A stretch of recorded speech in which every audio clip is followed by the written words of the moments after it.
Today we're going to touch on a monthly payment. And you're like, monthly payment for what? So when you have a mortgage, there is going to be a monthly recurring payment until you pay off the loan. Is that correct? Mm-hmm. Right. So a lot of people will say to me, Jill, the interest rates are just so high right now, I can't buy. And while interest rates are a factor into your monthly payment is made up of a couple of different things. Mm-hmm. So if you have a $4,000 mortgage or a $2,000 mortgage or whatever, some of it is interest rate, some of it is, and Jackie's going to go into all of it because I actually can't remember, which is great because I'm the agent and she's the That's lender. why you need me. I hope, right? 100%. Got to earn my keep. We all have to earn our keep here. So I really wanted Jackie, who is with Atlantic Coastal Mortgage, and she has been a mortgage advisor for A long time, 30 plus years, yes. how many? 30 plus years, probably 35. I don't know. People ask me and I always forget. I got to go back and calculate it, but yeah, forever. So she has seen a lot. She saw in 2008, I think that's when there was the plummet, or however you wish to word it, and then there was obviously COVID where everything was crazy. Yeah. So there has been many. Real estate is it's like a roller coaster. You've got your ups, your downs, your twists, your turns, and we are on that ride. And we are going on the up, the down, the turns, the woo-hoo-hoo, all the situations. So that being said, so 35 years of lending, she will really be able to adequately go through what creates a monthly payment and why, I guess, do you think that why is the interest rate something that people often pick on? Well, I think interest rate drives monthly payments, right? Okay. And so because of that, that's obviously a concern that people have. Every buyer out there, wants to know, how much is it going to cost me to purchase this home? Mm-hmm. You might have this idea in your mind of, I want this house, right? And this is what it looks like in my mind. It's 4 bedrooms, it's 3 baths, it's on 5 acres. Mm-hmm. Or you're starting out and I'm looking maybe at a townhome or I'm looking at a condo, but I need a certain amount of square footage and I need a certain room count and I want a certain location.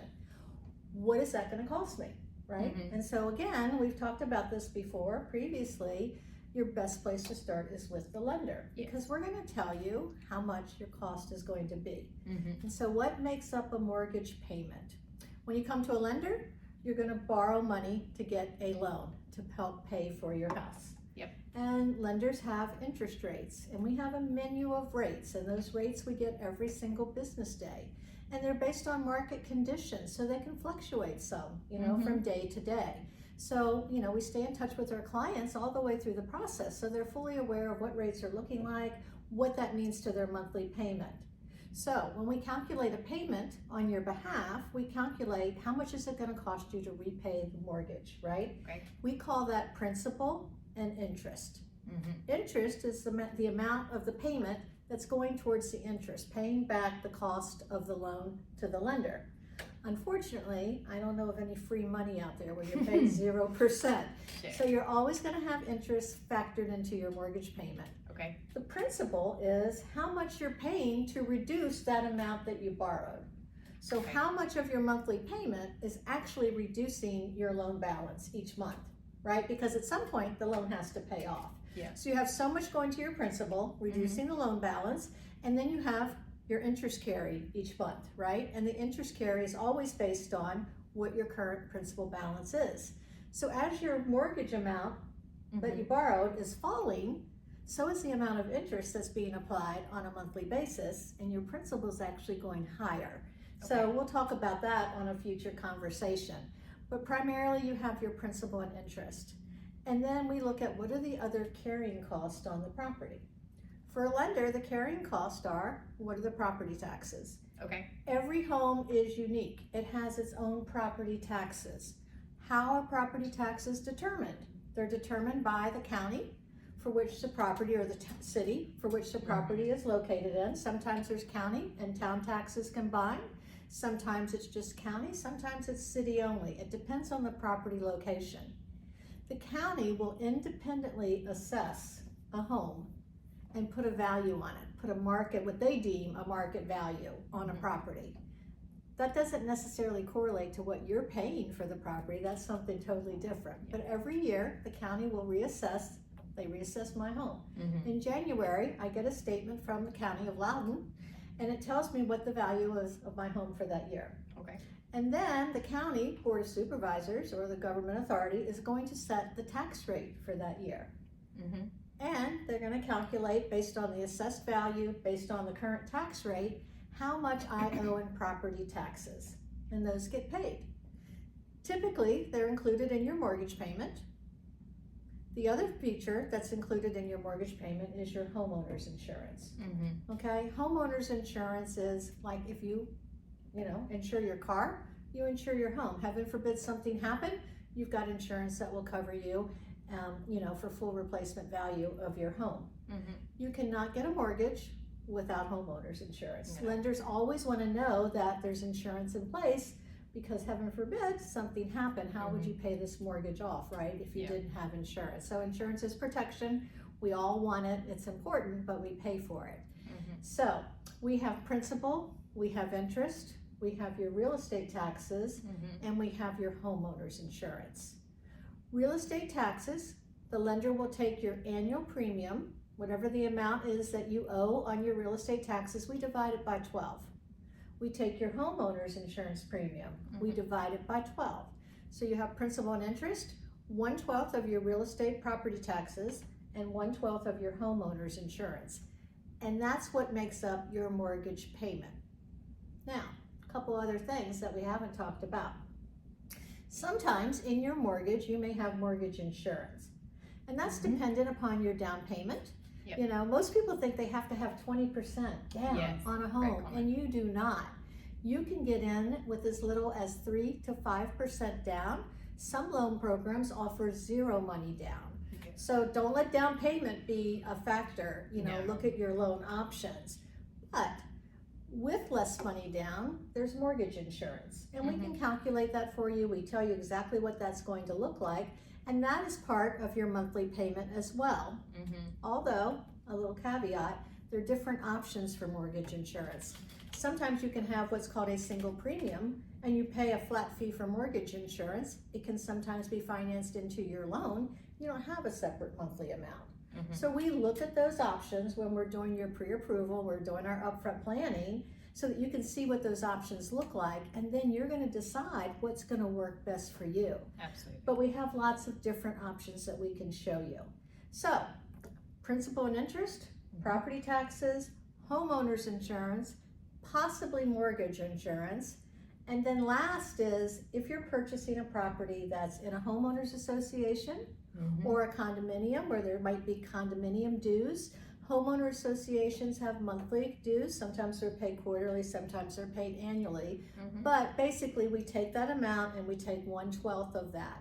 And whether it's a condo or it's a homeowner or a single family home or a townhouse, whatever those dues are, we're going to take 1/12 of that and put that into that monthly payment. And so that is your representative payment. That's the payment that the lender is going to look at when we do what we call our debt to income ratio qualification. We look at, what is the proportion of the proposed new payment compared to your monthly income. And lenders are always going to use gross income, not your net income. So we do all those calculations and things like that in our review process when we do the pre-approval. I love that. So that's a lot, which is why I don't remember any of that. But we call it PITI. So if you hear PITI, PITI, principal, interest, taxes, insurance. That's when you call Jackie or call me. I'm joking. All right, so I just want to break that down a bit. So there has been a couple of times that, depending on the county, depends on the taxes that are going to come out. And now when the taxes come out, I just want to kind of touch on this first. They go into an escrow account, is that correct? They do.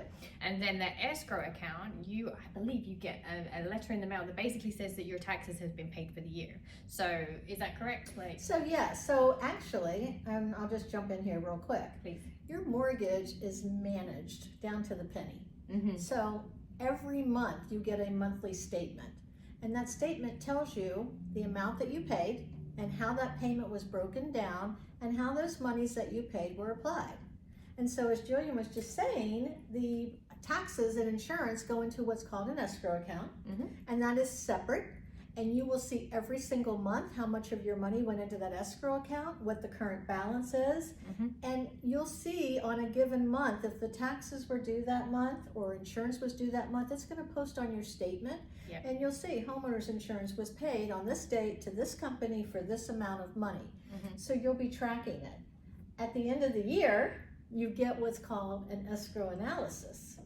And it gives you a full statement of all 12 months of your payments and how many payments you made, what the date was, how much was applied to the escrow account, what the balance ran for the full 12 months, when they paid out taxes, when the lender paid out insurance, and then what was your remaining balance in your escrow account at the end of the year. The lender uses that tool because the lender has to be sure that your taxes are kept current, that your insurance is kept current, and property taxes and insurance are part of the mortgage that can change. People say, was my payment fixed? Well, once you go to settlement, you've locked in your interest rate, your principal and interest is not changing. Unless you have an adjustable rate mortgage, something that's a little different. But for a traditional fixed rate mortgage, your principal and interest payment is locked for life, right? Until that loan is paid off. However, remember we talked about the county coming in and reassessing, and then they set the tax rate, and then maybe your insurance company had an increase to your premium. Mortgage companies can't control that, right? So for all of us out there that, are homeowners, that's something that happens once a year where we get a notification and we'll find out, is our payment going to be adjusted or not to pay the insurance and taxes for the next year. Got it. That's perfect. I just wanted to touch on that so that people are like, hold on there, it's, again, your monthly payment, and as you can see, it's going to come out and you're going to end up paying all the people that need to get paid. Now, if you were to have owned your house, you didn't have a mortgage, you would still have to pay property taxes, correct? And you still have to pay homeowners insurance. Right. Is that correct? And if there's homeowner association dues, right? So those are still going to be your carrying costs, whether you have a mortgage or not. Right. So the only thing that you would end up not paying is the actual loan, which again, your monthly payment is concocted of all of these different what is the word? Payments? Yeah, that's good. The components of the payment. The components of the payment. I like that one. That's a very nice way of putting it. And then the other thing that we do is sometimes they're like, this payment is a little bit high. So then let's look at the surrounding counties. Clark County, like specifically we're in Loudoun County, and Loudoun County has a higher tax bracket. Fairfax too, would you say? Well, property values sometimes. I mean, when you look at Loudoun and Fairfax, I think where you're going is maybe like with Clark County, you may have a little bit lower property values, right? Sometimes if you go a little further out, you can get a little bit more home for the price. Consequently, the taxes are lower, and counties set their own tax rate. And I know you're really big on this. When you send a buyer to me, you want me to show them different variations of payments depending on where they might want to locate, right? So one of the questions with the pre-approval is always, what is your desired geographic location? And then how far out might you be willing to go, right? Because that can make a difference. Absolutely. And I know you're big on that because people are surprised sometimes. It's kind of like, well, here's the payment in this county, but if you're willing to drive 20, 30 minutes, here's the payment in this county. And they're like, oh my gosh, why is that? Because lower values, lower tax rate, and sometimes the tax rate is substantially lower from one county to the other. So it's always good, again, to gather the information and see where's your best buying power. What is your budget? What is it you're trying to do with your monthly payment? Because it's not just for me to say, okay, well, you can pay this. Just because I can qualify you for a certain payment doesn't mean that works with your budget. 100%. So oftentimes we could look at expanding your search area that might help you get, all the things that are important to you, and then fashion the mortgage to accommodate that. Absolutely. And I guess I want to touch on that. We should probably maybe do a whole other video on it actually. Some things to talk about. Because when it comes to like the monthly payment, sometimes we find that there are going to be some life changes. If your kids are in daycare, you know, that's almost like a monthly payment in itself. And sometimes you go to a county with less taxes, if you will. There's a great daycare, you're close to whatever, and then when you want to move because you prefer the school system, which is often why people come to Loudoun and Fairfax, is a big pull is location, because we're close to DC and so on and so forth. And some people, it's the school system. Not always. And so that way we're like, okay, well, why don't you start here, build up some equity in your home, or, you know, whatever you choose to do, and then move back to a county once your kids are out of daycare and they're going to start school. So I think that, I thought I pressed pause there. Sorry. I have like a button on my thing, so I thought I pressed pause. But anyway, so I think sometimes, again, it's looking at the whole picture. Let's look at what makes up the mortgage payment, and let's see which county is going to support the monthly out for you. Let's figure out the type of home that's going to support the monthly out for you. Let's figure out the interest rates, because sometimes there are buy downs and things like that, and I think we should just absolutely table that for another video. But again, the monthly payment is not based purely on interest rate. It is a factor, but it is not the whole payment. So, you know, this sounds kind of weird, but I'll just say, and you've heard me say this many times, people will say, oh, the rates are so high. Well, rates are higher. Historically speaking, rates aren't higher. So if you look at historically what the rates have been and trended over the last, 20 years, rates aren't that high. We had artificially low rates during COVID. But what I was going to say is, I always tell people, don't worry about the interest rate. Now, of course we worry about the interest rate. Absolutely. But let's look at the payment. We got to come up with a payment that works for you. And then how can we come up with a payment that works for you? If the numbers work, we don't really care what the rate is, right? Because it's important to get you into the home. It's important to meet your needs. You're deciding why you need or want to move, not us. And you're going to be also kind of telling me, okay, Jackie, this is what we have to do. I don't know how people spend their money, and I don't need to know. It's not my business. But so oftentimes I'll look at it and say, well, from a mortgage standpoint, you look great. But you might say, well, we have, we do different things with our money. And so we want a payment here. So that's kind of where we come in at the beginning to try to figure out, how do we position you that way? Right? So I always say, don't worry about the rate. Let's look at the payment. Correct. And let's make the payment work. Because if the payment's okay and you can get into your home, then, hopefully at some point in time, you may have that opportunity to refinance to a lower rate. And then even a lower payment. So again, it's a big bonus. But I agree. But it's all about education. So come in, you talk to Jackie, and you figure out, you figure out the interest rate portion, you figure out your down payment portion, you figure out if you want a HOA or if you don't, you figure out the county you want to stay in, and then you also figure out, so county, location, and then we figure out, what was the other one? Homeowners insurance, and then that way together, if that payment makes sense for you, awesome. And if it doesn't, because I don't know, the interest rate just spikes it up a little bit more, or the county taxes spikes it up a little bit more, or the homeowners insurance is a little bit more, or whatever it is that's too high, then we can adjust as we go through. But again, it's about the education for you to understand where you are at in the current market with your current situation, and does it or does it not make sense for you, which you're the only one that can answer that. Well, and it's true. And again, options. One of the things that I did want to kind of, if we're getting ready to close, touch on is, you said something earlier that kind of made me think about this. What is your situation now, right? You might have children that are getting ready to go to school. So daycare is going to end in a year or 2 years. You may have another situation where, a co-borrower is going back to work at some point in time. So your ability to make a payment today is different than where you might feel more comfortable a year from now or 2 years from now. And so we have options out there where we could do a temporary buy down, where we could look at buying the interest rate down to help soften that payment, to bring that payment a little bit lower to accommodate your needs. Again, if during that period of time you get to refinance to a lower rate, that's even better. Yep. But there are options to look at ways to kind of, at least bring that payment down Correct. somewhat up front to try to, meet your needs. So again, everything is options and looking at that and kind of that discovery thing we always talk about at the beginning. So yep, have the call, get the education, and then figure out what makes the most sense for you. All right, in the comments below you're going to see Jackie's information if you'd like to reach out to her, set up a call with her and I, and my information is there. We are pretty easy to get in contact with. Then feel free to give us a call. You guys have a great day. Thanks everybody.